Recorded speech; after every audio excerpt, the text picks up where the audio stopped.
Je suis avec 76 enfants et jeunes et on essaie de leur parler de Dieu. Et je leur ai lu le psaume 23, l'Éternel est mon berger, de rien je ne manquerai.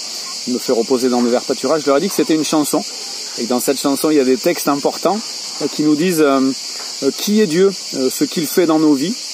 Et c'est des textes qui étaient vraiment travaillés. C'était écrit comme un poème et puis mis en musique. C'est le roi David qui avait fait ça.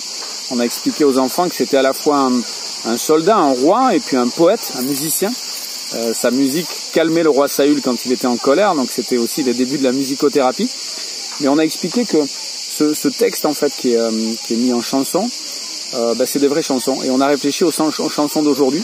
On a cité les paroles de deux artistes qui sont beaucoup écoutés en ce moment, Weshden et puis un autre, et puis Nino.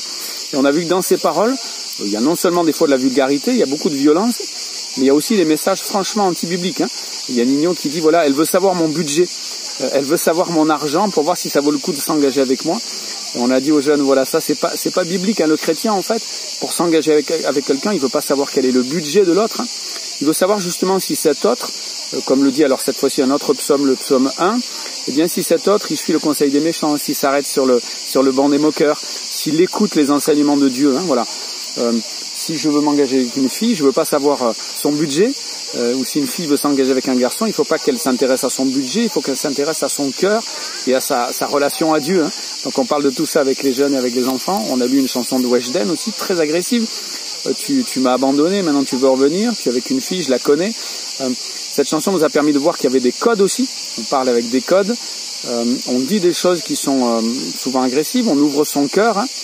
On le dit avec le rythme, et on a invité les jeunes à réfléchir à ce qu'ils écoutent, et à ce qui entre dans leur cœur, et à ce qui peut salir leur cœur, au contraire les interpeller.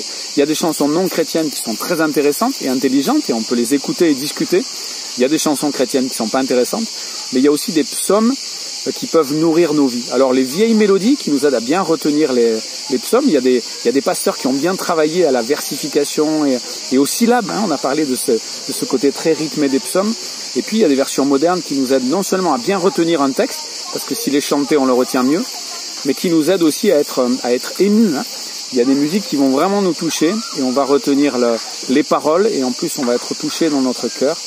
C'est pas parce que ça nous a touché que c'est bon, mais quand le texte est bon et qu'en plus la mélodie nous aide à entrer dans ce texte-là, c'est une grâce de Dieu. Voilà, on essaie de faire réfléchir tous ces jeunes et tous ces enfants à la question de la musique et du chant, tout ce que ça nous apporte et tout ce qu'on dit à Dieu avec ces textes écrits, ces prières qu'on va écrire et qu'on va mettre en musique. On les invite aussi à composer.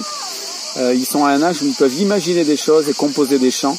Et on est sûr que dans cette chorale, il y a des enfants qui vont devenir des artistes et qui vont faire de belles choses pour Dieu et de la part de Dieu.